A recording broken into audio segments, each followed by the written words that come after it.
ushobora gusenga buri munsi, gupfukama, guhamagara, kwinginga Imana, kwizera kwawe kose, ariko ushobora kuvuga amagambo atatu acecekesha ijuru, amagambo atera abamarayika guhinduka, kandi imigisha nayo ikaba itakugeraho. Ikibabaje kurushaho ni uko Satani akunda ayo magambo cyane iyo yavuze, kuko azi ko ayo magambo arimbura umwuka wawe n'ubutware bwose. Muri video y'uyu munsi uraza kuvumbura aya magambo uko ari atatu n'impamvu utagomba na rimwe kuyavuga mu masengesho yawe. Gumana nanjye kugeza video irangiye.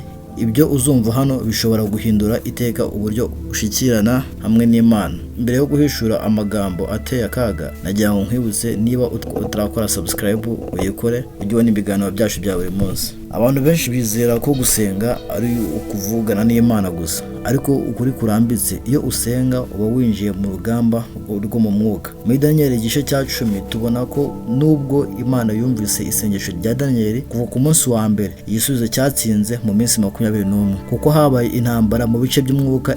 Ibi birerekana amagambo dukoresha, uburemere n'ingaruka haba mu ijuru ndetse n'ikuzimu.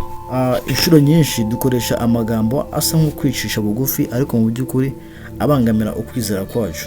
Iyo ayo magambo yinjiye mu masengesho yacu, batesha agaciro ubutware Imana yaduhaye. Wibuke muri Mariko igice cya 11:24 hagira hati, noneho ndakubwiye ibyo ari byo byose urabaza mu masengesho, wizere ko wakiriye kandi bizaba ibyawe. Iki gice kigaragaza ibanga kwizera kuzuye, apana kw'igice.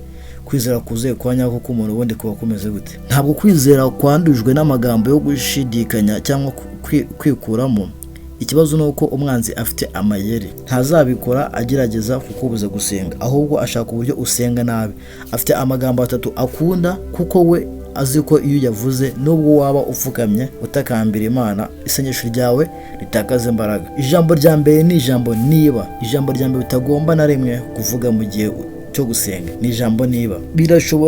Ushobora gusa nkaho bitagira ingaruka, ndetse na Bibiliya n'ubundi. kandi Yesu ubwe yagize ati, data niba bishoboka reka iki gikombe kindenge. Muri Matayo 26:39, ariko witondere, Yesu yabivuze bitatewe no kutizera, ahubwo yabivuze neza kumvira, kugandukira ubushake bw'Imana. Kandi muri uwo murongo umwe akomeza agira ati, nyamara si uko mbishaka, ahubwo ntuzabikora. Abantu benshi ariko bakoresha niba atari ukuganduka, ahubwo bashidikanya. Ni kangahe wasenze gutya? Mwami, niba ushaka kunkiza, niba ari ubushake bwawe mumfashe. Niba unyumva, hindura ubuzima bwanjye. Niba utabizi, uhindura amasengesho mu buryo butemewe. Urasaba ariko ntiwizere. Urimo kuvugana n'Imana ariko ushidikanya. Icyo ushobora gukora, turebye muri Yakobo igice cya 1:3-7 birasobanutse kandi bitaziguye. Uze gufata umwanya uhasoma. Banza wizere udashidikanya, kuko ushidikanya ameze nk'umuhengeri w'inyanja utwarwa kandi ujugunywa n'umuyaga. Umuntu nk'uyu ntagomba kwitega kwakira ikintu na kimwe cya Nyagasani. Ijambo niba ritwara gushidikanya n'ikintu, kandi ahari icyuho umwanzi aranyerera. Noneho tekereza ibi, uri umusirikare ku rugamba, inkota mu ntoki, isengesho ryawe rikamera gutyo. Ariko mu gihe cyo gutera uratindiganya, umanuye inkota yawe ukavuga uti, niba ari ugutsinda noneho nzarurwana. Icyo gihe uwamaze gutsindwa mbere y'uko urugamba rutangira. Yesu yatwigishije gusenga dufite ubutware. Muri Yohana 14:13 arabivuga neza. Avuga niba hariho ukuri, kwigirira icyizere, kwizera gukomeye guhera uyu munsi. Reba amagambo yawe, kuraho niba mu masengesho yawe aho gusenga, Mwami niba uri ubushake bwawe, nkiza nsenge ufite kwizera. Mwami nakiriye gukira, maze gutsindira ku musaraba mu izina rya Yesu. Uri kumva ko ugomba guhindura uburyo wasengaga. Ijambo niba uri kure mu masengesho wasengaga, aho guhindura utangire kwizera. Sobanukirwa, ntabwo ari ugusaba ikintu icyo ari cyo cyose Imana isaba, ahubwo ni ugusenga nk'abana bizeye. Ntabwo ari by'umwuka basabirize. Isengesho ryimura ijuru niryo rituruka ku mutima wuzuye kwizera. Nta gushidikanya noneho ko uzi ijambo rya mbere ryo gukuraho isengesho ryawe witeguye, kuko amagambo abiri akurikira arushijeho guteza akaga, kandi abakristo benshi barabivuga buri munsi batabizi.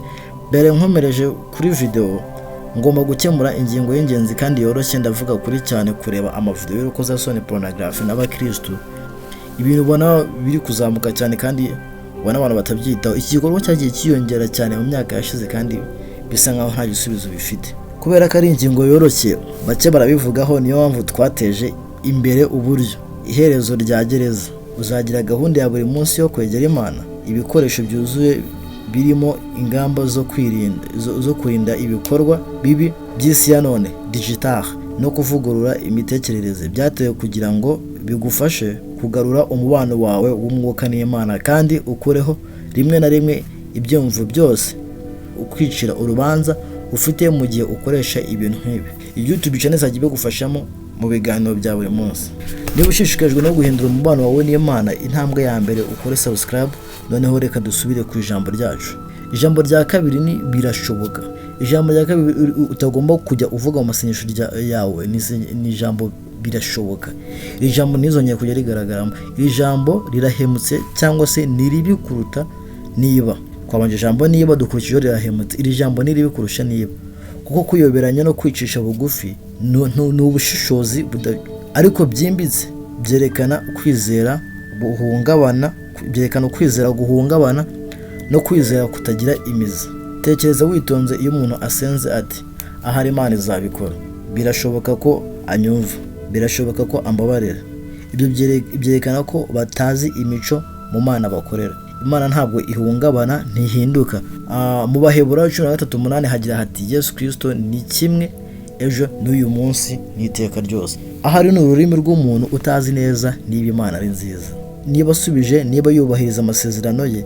Kandi ikintu giteye ubwoba cyane nuko umwanzi ayisenga. Iyo urasenga gutya rero, kuko isengesho ryuzuye ahari ntirishobora no kugera ku ntebe y'Imana, ni nk'umwotsi urimo umuyaga. Itandukana mbere yo kugera mu ijuru. Satani azi ko niba usenga ushidikanya uba utesheje agaciro imbaraga zo kwizera kwawe. Muri Mariko igice cya 9:23 Yesu ati niba ubishoboye ibintu byose birashoboka kubizera byanze bikunze. Kujijuka nicyo cya mbere. Yasobanuye neza ko bidashoboka. Igisobanuye ko bidashoboka biterwa n'ikintu kimwe. Kwizera n'utizera ikintu ntabwo kizashoboka. Noneho hagarara kandi utekereze. Ni kangahe wasenze usaba ikintu mu gihe wimbitse watekereje? Ahari Imana nta nubwo. Iri jambo ritwara uburemere bwo kutizera. Kandi igihe nta kwizera ntibishoboka gushimira Imana. Kandi igihe nta kwizera ntibishoboka gushimisha Imana. Ukurikije Abaheburayo 11:6, tekereza se wuje urukundo wumva umwana we ati data birashoboka ko unkunda, birashoboka ko uyu munsi uzangaburira. Byasenya umutima wase cyane kuko aba yumva ko nta cyizere umwana ufitiye. Nibyo rwose, benshi bakorana n'Imana buri munsi aho gusengera hamwe. Wenda senga ukurikije amasezerano. Ntukavuga ngo ahari Uwiteka azandekura, ahubwo senga ngo Mwami nigaruriye kwibohora umaze kunsezeranya. Bivuge ubyemeje. Senga nk'umuntu, ninde uzi se uwo ari we? Ijuru rigenda iyo kwizera ari ukuri. Ijuru rigenda iyo kwizera ari ukuri. Noneho ijambo rya gatatu niryo ryoroshye cyane rya byose, kandi benshi batekereza ko ari ikimenyetso cyera mu gihe mu by'ukuri ari umutego w'umwuka mubi. Ijambo rya gatatu ugomba kumenya, ntuzigere uvuga mu gihe cyo gusenga kidakwiye. Iri jambo risa neza, ryicisha bugufi, ryuba ariko no umutego wica kwizera. Abakristo benshi iyo basenga bavuga bati Mwami ntabwo nkwiriye, sinkwiriye urukundo rwawe. Data ntibikwiye kuba ndi imbere yawe. Mwami ndi umunyabyaha wanduye, ariko sobanukirwa byihutirwa. Ibi si byo kwicisha bugufi, ni ibirego, kandi ushinja ntabwo ari Imana ahubwo ni Satani. Mu Byahishuwe 12:10 biratuburira ko umwanzi adushinja amanywa n'ijoro imbere y'Imana. Igihe cyose wise ko udakwiriye uba usubiramo ibirego bye. Ntukitiranye kwihana no kwihesha agaciro. Imana ishaka umutima umereze, nibyo, ariko umutima wemera ko wogejwe kandi wacunguwe n'amaraso ya Yesu Kristo. Abaroma 8:1 baratangaza bati ubu rero nta gucirwaho iteka ku bari muri Kristo Yesu. Iyo uvuze uti ntabwo nkwiriye, uba wanze igitambo cya Yesu ku musaraba. Urimo kuvuga ko umusaraba utari uhagije kugira ngo ube ukwiriye. Ariko Abaheburayo igice cya 10:10 kivuga ko dufite yejejwe binyuze mu ituro ry'umubiri wa Yesu burundu. Uri umwana ukunzwe uzungura Imana, umuturage wo mu ijuru. Tekereza umuhungu wegera se kandi ati data nzi ko nakwiriye kuba mu rugo rwose. Ntabwo ari icyubahiro, ibyo ni ukwanga. Nibyo kubaho nk'umucakara nubwo warezwe nk'umwana.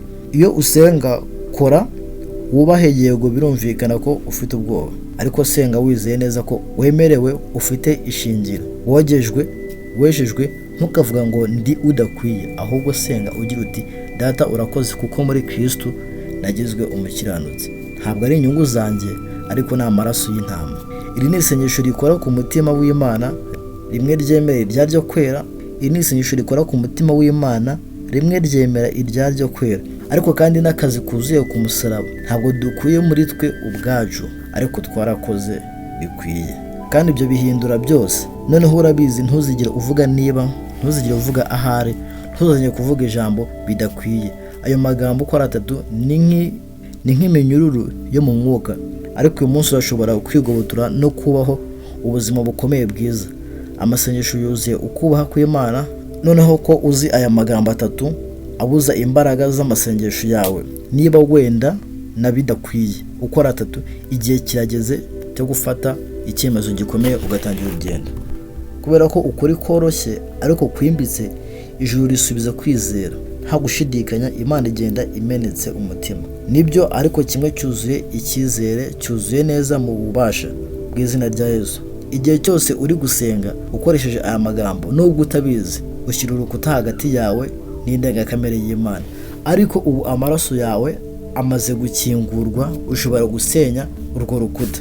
Niba ibyo umaze kumvira aha byagufashije, wagize ibyo wunguka, andika muri comment ufite kwizera uti mwami, sukura isengesho ryanjye, reka gusa amagambo agushimisha ave mu munwa wanjye. Ikindi wibuke gukora subscribe kugira ngo ujye ubona ibiganiro byacu bya buri munsi hano kuri YouTube channel yacu. Murakoze.